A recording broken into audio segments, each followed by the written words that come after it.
Welcome back, everybody, to the Baltimore Orioles franchise here on MLB The Show 21. Today, we continue the month of September here in Season 3. We are getting very close to the postseason.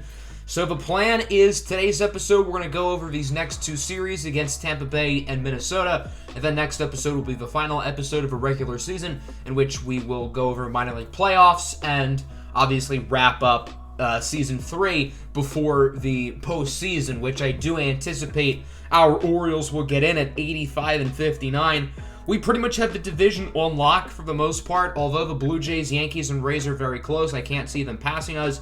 But we're playing for seeding right now. The Twins and Astros have nearly identical records as us, so the race for a 1 seed in the American League right now is very close. And the wild card race is also very close, with the Indians, White Sox, Angels, Blue Jays, Yankees, and Rays all within a few games of each other.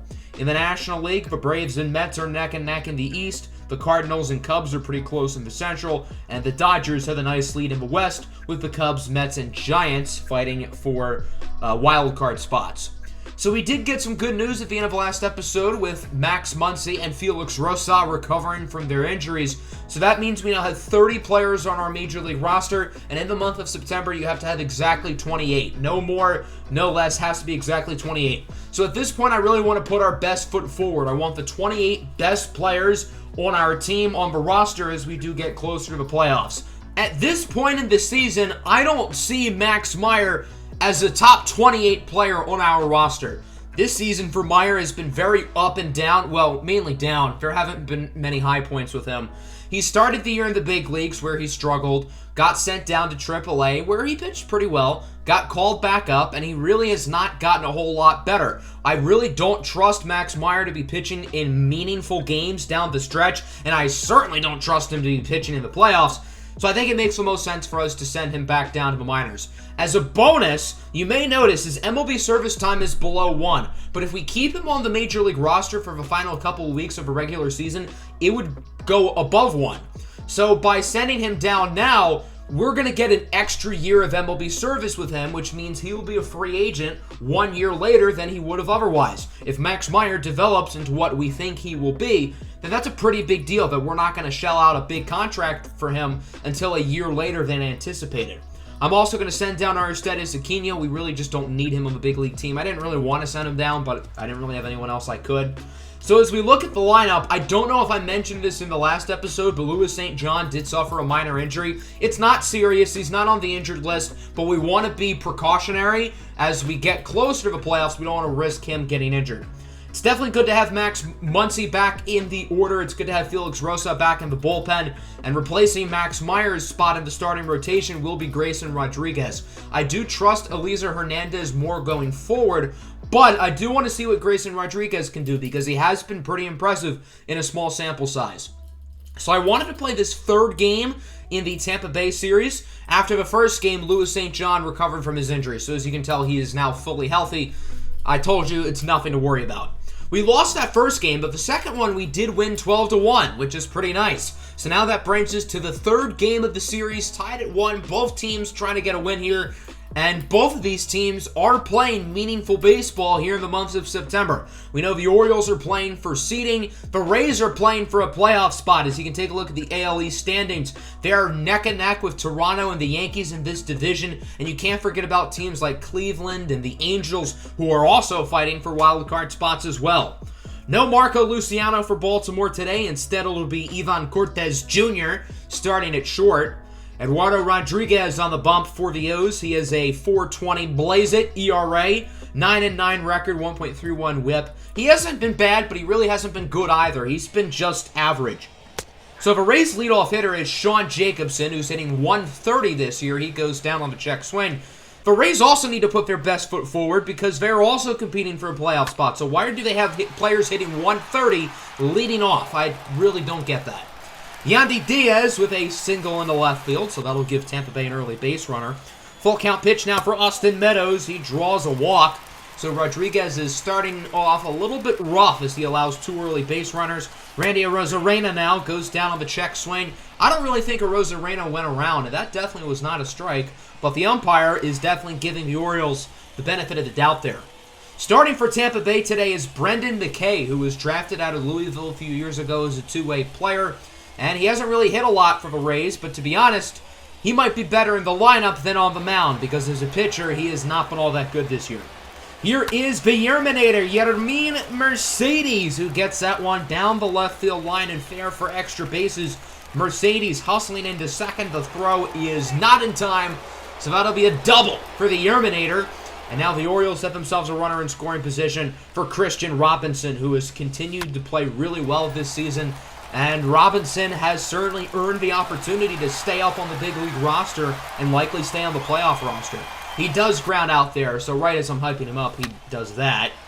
Bottom two, Brandon Lau with a single. The Rays again with two early base runners. Rodriguez is still not looking all that good so far in this game, and his pitch count is quickly rising. Michael Brousseau with a single into left. Runner headed home. The throw out in left is not in time. So Tampa Bay will make it 1-0, and this will bring up the catcher Taylor Grzelkowski, his first major league at bat, and that one's going to go for a hit past the glove of Muncy. Louis St. John fields it. The throw, again, is not all that bad for his standards, but he does not get it in time. Runner scores, and the Rays are now up 2-0. So this inning, the base runners that Rodriguez allowed do bite him in the butt, as Tampa Bay scores too quickly, and there aren't any outs. Now there's one away, runners on the corners for Diaz, who draws a walk, and the bases are now loaded. Big opportunity for Meadows, who strikes out on the four-seam fastball. Rodriguez needed that one pretty badly, and now that'll bring up Randy Arozarena, who needs a base hit to drive in these runs. That's not going to happen as he flies out to third. Muncy with the play. So the Orioles have to be feeling pretty good that they only allowed 2 runs. Tampa Bay let the bases loaded, but still a strong inning from the Rays, and Eduardo Rodriguez does not look good early in this ball game. One at the top of the third, Jalen Miller. Gonna go Oppo-Popo, that one into right for extra bases. The speedy Miller on his horse. He's gonna get into second safely for a double. Even with Max Muncy, who's been the main leadoff hitter for the Orioles this season, even with him back, Jalen Miller is still leading off in today's game, as you can see. Adley Rutschman singles into center. Miller headed home pretty easily. The throw will not go to home because, well, Jalen Miller is fast, so the center fielder figured that would be a waste of time. RBI single for Rutschman, and the Orioles bring it within 1 as it's now 2-1. Into the bottom of the third, Rodriguez still struggling as he walks Lau. 2 runners on and only 1 out. Now 2 away for Grzelkowski, the catcher, who grounds that one to first. Anthony Rizzo took a little bit of time to get to it, but he will make the play. So it's been 3 pretty rough innings for Rodriguez. He's allowed 2 runs. He's allowed multiple base runners in every inning. His pitch count, I think, is like approaching 80 at this point. He's going to stick in the game, though, here in the 4th, and it would be a 1-2-3 inning as Meadows flies out to left. Play is made by Elliot Ramos.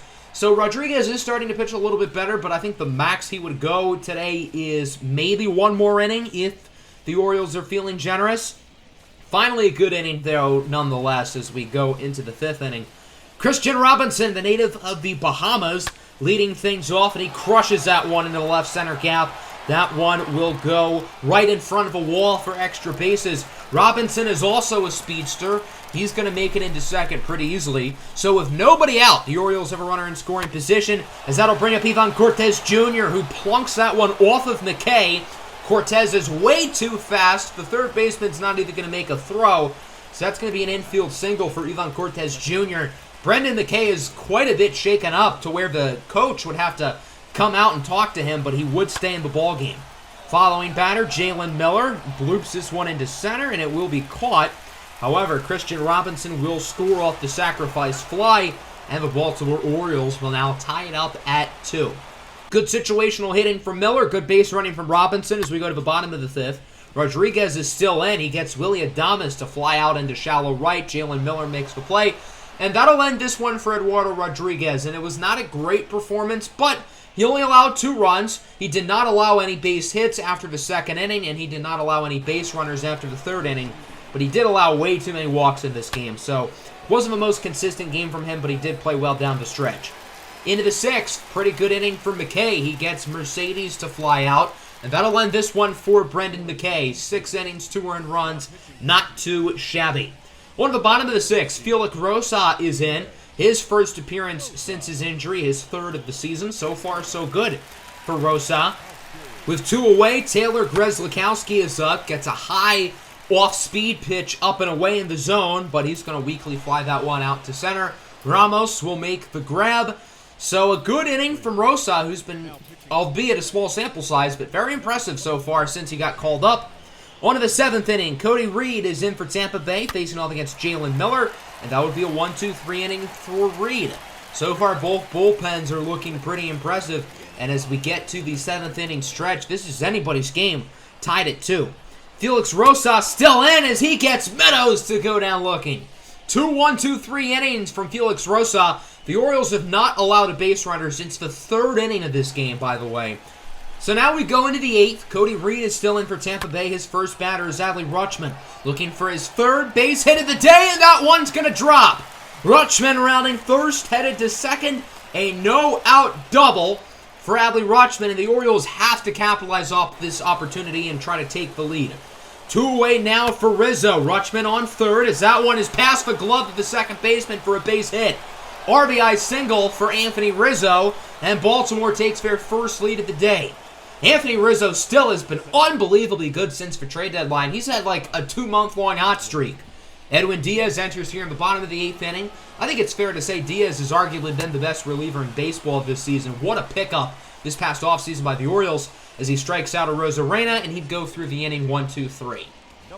Into the top of the 9th, Andrew Kittredge is in for Tampa Bay. His first batter is Yerman Mercedes. He's going to get that one to drop fair into left field. Mercedes on his horse. The throw from left is in time. So Mercedes is going to be gunned down. Great defense by Tampa Bay, and that will potentially take away a major opportunity for Baltimore. 2 gone for Ivan Cortez Jr., who lays down the drag bunt to perfection. Infield single for the speedster Cortez. And with that type of speed on the base pass, the Rays certainly have to watch out. Jalen Miller lofts this one into center. It will be caught by a Rosarena. So that nice infield bunt single by Ivan Cortez Jr. won't really matter in the grand scheme of things. So now we enter the bottom of the 9th. It's Taylor Rogers, the closer, on for the save. Rogers is 37 for 42 in save opportunities this season, trying to get number 38. He will walk Michael Brousseau, so the tie-in run is now aboard, and the Rays get their first base runner since the 3rd inning. That'll bring up Grzelkowski, the rookie, grounds it to second. Miller to Cortez to Rizzo, and the Orioles turn the double play, and the ball game is over. Baltimore will hold on to victory. 3-2 is your final. Sort of an old-school type of baseball game. Not a ton of power, no home runs from either side, but good fundamental baseball today from the Orioles. The pitching was top-notch after the 3rd inning, and it was the bullpen who got us this victory. Rodriguez was pretty inconsistent, but the bullpen shut the door, and the lineup did enough to what was necessary to get the victory. So now we head into our most important series of the season, a 3-game set at home against the Minnesota Twins. We are currently competing for that number 1 seed with Minnesota. As we take a look at the standings, the Twins are currently about a game and a half ahead of us, I believe, and the Astros are a game and a half behind us. So it's pretty much a 3-way race for the number 1 seed in the American League. And getting the number 1 seed this year is more important than ever, because I think you would way rather play one of the wild card teams in the first round and not have to worry about a juggernaut like Minnesota or Houston until the AFC Championship. So we know we have to do well in this series. Gotta hopefully win at least 2 out of 3. We're going to play the first game of the series here at Camden Yards. It is a rainy one today, which is certainly interesting. Both of these teams know this is probably the most important game of the year. And as you can see, Louis St. John apparently has some off-field commitments. Buddy, this is the month of September where we are in the middle of a playoff chase. We need our best players on the field. This is not the middle of May anymore, so no, you're not getting the day off. I don't know why Louis St. John thinks he can get off. This is like the most important game of this entire franchise series so far. John Means will be on the bump for Baltimore, 13-7, 3.61 ERA. He has continued to be very reliable as a middle-of-the-rotation lefty. Byron Buxton opens up the inning with a single into left. Hopefully this can be like the Rays game where the offense for Minnesota starts off hot and then they forget how to hit after the 2nd inning. Or maybe they'll forget how to hit now, as the very next batter, Keone Cavaco, will ground into a 6-4-3 double play. Both Cavaco and Buxton are fast, so credit to the Baltimore infield for turning that quickly. The reason why I really wanted to play this game in specific was to face off against Joe Musgrove. If you remember, the Orioles nearly signed Musgrove in the offseason, but decided against it, and, well, probably regret it. Into the bottom of the second, it's Elliot Ramos up at the plate. You can't forget about that one. A nuclear missile off the bat of Elliot Ramos, and the Baltimore Orioles are on the board. 426 feet. That was an absolute nuke. I think everybody in the stadium knew that one was gone as soon as it hit his bat. His 26th home run of the season, and not to mention a sick bat flip as well. Great swing for Ramos to put the Orioles ahead here early against Musgrove, who was an all-star this past season. Liam Bumaye, a couple batters later, grounds it to short. Can he turn the play? He does not. Good hustle by the speedy Liam Bumaye, who will reach base off an infield single. That'll bring up Marco Luciano now, who gets that one high and pretty deep into center. It gets past the glove of Buxton. So Bumaye did not know if Buxton was going to make that play, because Buxton is a great defender. So because of that, Bumaye is not going to be able to score. So now there's runners in the corners here for Ivan Cortez Jr., who will line this one to center. Byron Buxton makes the play. Bumaye will tag up along with Luciano. So the pretty bad base running earlier from Liam Bumaye will prove not to be an issue, as the Orioles are still up 2-0 regardless. Good at bat from Cortez. Now we go to the bottom of the third. Adley Rutschman, who already has a base hit today, will get another one. There are only a few things that are certain in life. Death, taxes, the Detroit Lions finding ways to disappoint me, and multi-hit games from Adley Rutschman. In both of today's games that we've played, Rutschman, sure enough, got multiple hits. Unfortunately, Rutschman would not score, as Elliot Ramos will ground out to short. Cavaco makes the play, and the score will remain 2-0 as we transition into the fourth. We have not talked a lot about John Means today, but he has been really good. Speaking of good plays, there's a nice stop at third by Max Muncy. The shift ended up proving to be a success on that play. Jake Cave is now up. He gets fooled by the low and outside curveball. The play is made at second by Jalen Miller, and the Orioles get out of the inning pretty easily. 4 shutout frames from John Means, and Minnesota's offense has had a really tough time of cracking the code against him. Bottom 4, one away for Liam Bumaye. He gets his second hit of the game. So the Orioles will get themselves a base runner here with 1 away and another opportunity to try to extend the lead. That'll bring up Marco Luciano, the full count. Grounds that one to third. Sano over to second, to Arias to first. And Minnesota will turn the double play, and the score will remain 2-0. Good defense from the Twins as we go to the fifth. This is Peyton Henry up at the plate. He's going to get that one into the right center gap for an extra base hit. Liam Bumaye will retrieve it, but he cannot field it in time to make a throw. So that'll be a 2-out double for Peyton Henry. Will Minnesota be able to drive them in? It looks like the answer is going to be yes. Byron Buxton singles into center. The throw from Bumaye is not too bad, but it's not in time. And Byron Buxton, being that he is very fast, will move up to second. They're only going to rule that a single, though, for Byron Buxton, but nonetheless, it will drive in a run, and it is now 2-1. On at the bottom of the fifth, Joe Musgrove's still in. He's really starting to pitch a lot better after a slow start, as Max Muncy, high and deep into center. Normally, that would be a double, but since it's Byron Buxton out there, he's going to make that play. But if that was anybody else out in center, that would have been an extra base hit. 2 away now for Adley Rutschman. Going to try to get his third hit of the game, and he will. Buxton is unable to make the diving grab. Rutschman on his horse for second, not in time. 2-out double for Adley Rutschman. Back-to-back 3-hit games for Rutschman. Can Louis St. John drive him in? He does not. Clearly, it looks like Louis St. John does not have his head in the game right now with those quote-unquote off-field commitments. He is currently now 0 for 3, and in yesterday's game against the Rays, he went 0 for 4. Luis Arias will draw a walk. John Means' pitch count is creeping up into the 90s. It's now at 87, so the Orioles might want to make a move soon. 2 away for Jake Cave. Singles out, 1 into center, and the Twins now have 2 aboard with 2 out, and the Orioles will make a pitching change. This was a really good outing for John Means nonetheless. 5 2/3 innings. He's only allowed 1 run so far. And with a left-handed hitter, Alex Kirilloff, up at the plate, the Orioles wanted to get a lefty out of a bullpen in Colin Poche, and that decision would be a success. Kirilloff strikes out, ending the inning. Good K from Poche. Hey, that rhymed.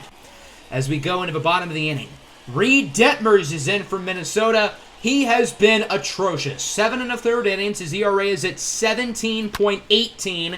And, well, I think Minnesota's going to regret putting him in. Elliot Ramos, Oppo, Papo, see you later. Ramos with his second home run of the game. It seems like in games that I play, whenever Elliot Ramos gets a home run, he usually gets 2 in the same game. And today is no different. Ramos with his 27th of the season. Unlike his first home run, that was not a no-doubter, but it got over the fence nonetheless. Bumaye will strike out. That'll end the inning. Reed Detmer's ERA got better because he only allowed 1 run. Into the 7th inning now, Colin Poche would strike out Max Kepler. Some more lefty-on-lefty crime. Poche is cooking here. Going to get another strikeout, this time on Byron Buxton. 1 1/3 innings from Poche. Had no issues with the Twins lineup. And we will now go into the bottom half of the inning. Detmers is still in, facing off against Marco Luciano. Hits that one pretty much into the exact same spot that Ramos did in the previous inning, and it will scrape over the fence. Solo home run for Marco Luciano, his 14th of the year. So I guess Reed Detmer's ERA will go down because he allowed 2 runs in 1 inning. That's an 18 ERA, so it goes slightly higher as he would be taken out for Michael Pineda. I did not realize he was still in the league. Taking on Ivan Cortez Jr., who tries to go for the drag bunt. That time, it does not work, and it will be caught by the catcher. 2 gone now for Adley Rutschman. He is 3 for 3 today. Can he make it 4 for 4? Not quite. Byron Buxton makes the play, and we now go into the 8th. 4-1 is your score. Edwin Diaz is in for Baltimore. I said this about him before, and I'll say it again. He's been the best reliever in the majors this season, and he's only making like $3 million a year for the next 4 years. What a bargain of the contract. That one was bobbled by Anthony Rizzo, but the Orioles would make the play. Miguel Sano with 2 away draws a walk, so that brings up a major opportunity here for Yoan Moncada, who was acquired a couple off seasons ago for Josh Donaldson in an absolute fleece of a trade by Minnesota.